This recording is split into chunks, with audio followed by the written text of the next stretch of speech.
Okay guys, so there's about 3 parts to stone setting. The first part is preparing the seat for the stone to be set.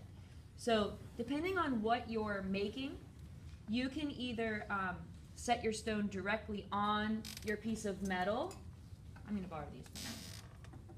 Or you might have to make a separate place for the stone to be set, and that's going to make sense in a second. Your stone seat has to be on a flat surface. So, is anybody setting a stone on something that's a curved surface? Oh, nobody. Okay, you can. You just have an extra step, and I'm going to explain that to you in just a moment. So, if you are setting a stone on a flat surface, on something like this, you can take your bezel wire directly on there and solder it like that. Okay? If you're doing something on a curved surface, say we wanted to solder this like that, is that going to work? No. That's when you would have to create a separate seat and then solder that to it. And I'm going to show you how to make a seat right now. So the first thing you're going to do is you are going to take a piece of bezel wire. It's super thin and it's already on a spool. It's cut to the right size and height that you need for this stone. So they're all up there in the blue ceramic bowl on the desk. They're cut a little longer so that you guys can cut your own.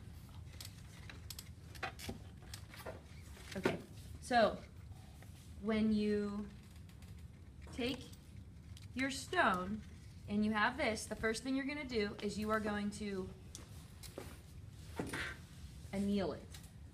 You have to anneal this in order for it to be flexible. Now this is going to anneal super fast, so it's only going to take you a couple seconds, and do not use a huge torch tip. Use like a 1 or a 2.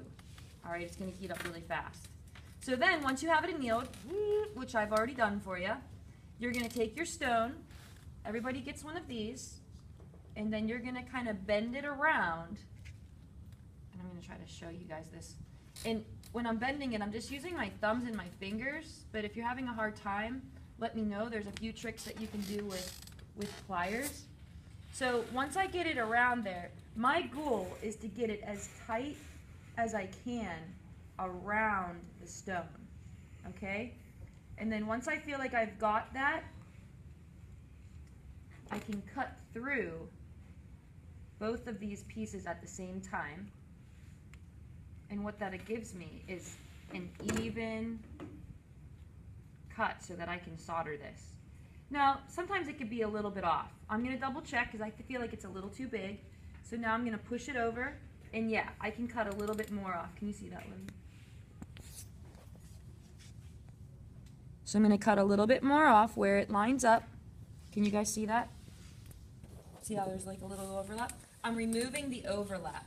So you can either use your nail to make a mark, or you can use a scribe, or whatever you find to be the easiest method for you. And I'm going to cut this again, making it even. Okay, so now, once I have that, and that's pretty good, I need to solder this.